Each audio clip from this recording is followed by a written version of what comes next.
HB 47 creates an exception to Florida Statute 180.191, requiring municipalities to charge customers receiving its utility service in another municipality the same rate, fees, and charges as it charges its consumers within its own municipality boundaries under certain circumstances. And that's the bill. All right. Are there questions on the bill? All right. There is an... Yep. Thank you, Mr. Chair. I think I asked you this before, so I just wanted to ask it on the record. So as far as you know, there's no contractual obligations between the two municipalities at issue in your bill? I have spoke to the city attorney and no. Okay. All right. Any other questions? Quick. All right.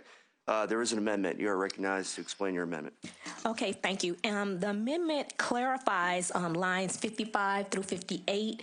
It clarifies that the municipal water or sewer utility serving the consumers within the boundaries of the separate municipality using the water treatment plant or sewer treatment plant within the boundaries of the separate municipality. If I need to clarify that a little bit, what I'm saying is the utility is owned by one municipality, but it actually sits in another municipality. Okay. Any questions on the amendment? Rep. Cassell. Thank you, Mr. Chair. And just to add on to that, it's my understanding, and correct me if I'm wrong, that the facility sits in a city that at one time was unincorporated, is now incorporated, but the city that it actually sits in is charging those residents a higher surcharge than residents outside of where that facility is located. You're recognized. Thank you, Mr. Chair. You are correct. And just to add, not just charging an additional, they're charging the full 25%. All right. Questions? One last question because we got to roll. And I believe there have been prior attempts to negotiate under the 25%, but I don't remember. Can you just elaborate that for the record? Chair? Yep. Thank you. Yes, we've tried to negotiate. Actually, I've been filing this bill since I've been here. The city has been trying to work with the other municipality, but we have not been able to resolve it. So I am happy that we're now beginning to look at this because this has been a problem since I was on the city council in 2010 and before that.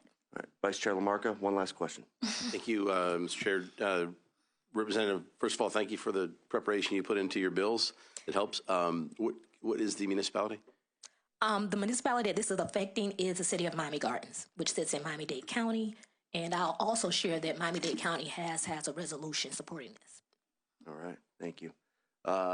Public testimony, we have none. Debate on the amendment, none. And you are recognized to waive close on your amendment.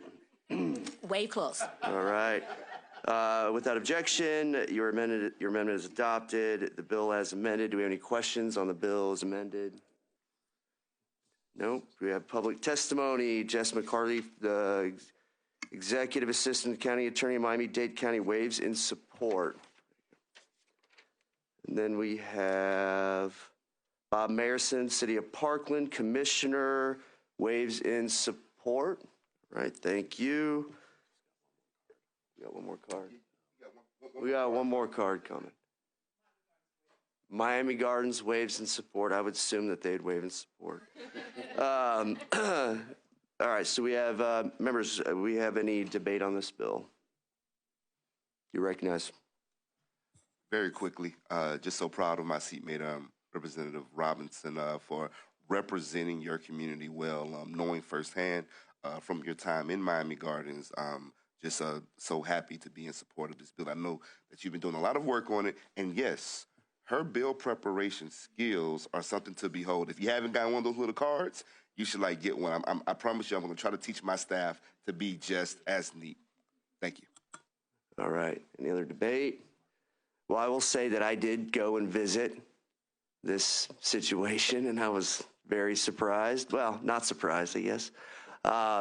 But that was at North Miami, right? North Miami Beach. In the Miami Gardens, the facility is right in the middle of Miami Gardens.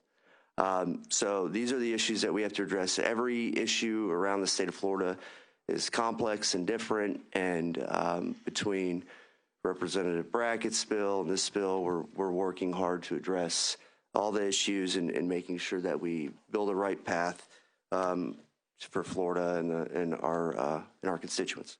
So with that, you're recognized to close on your bill. Thank you, Chair. And I do want to extend an extra thank you for taking the time this summer to come out and ride the district with me so you could see for yourself. I thank you for actually putting this bill up. Like I said, I've been filing it, and it's been being filed. So for you all to really address this issue is heartfelt. What I would like to say is basically this particular piece of legislation is just trying to correct an unintended consequence.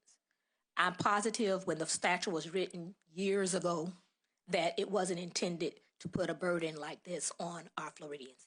So hopefully we can go ahead and I can have all of you all support so that we can move forward and just make this a better place for all Floridians. Thank you. And Amy, please call the roll. Chair Joe Lombardo. Yes. Vice Chair LaMarca. Yes. Democratic Ranking Member Joseph. Yes. Representatives Alvarez. Yes. Antone. Campbell. Yes. Kennedy. Yes. Caruso. Yes. Cassell. Yes. Chambliss. Yes. Clemens. Yes. Duggan. Yes. Gossett Sideman. Yes. Griffiths. Yes. McFarland. Yes. Robinson. Yes. Yeager excused. All right. Thank you. By your vote, the bill will be reported favorably. Members? Representative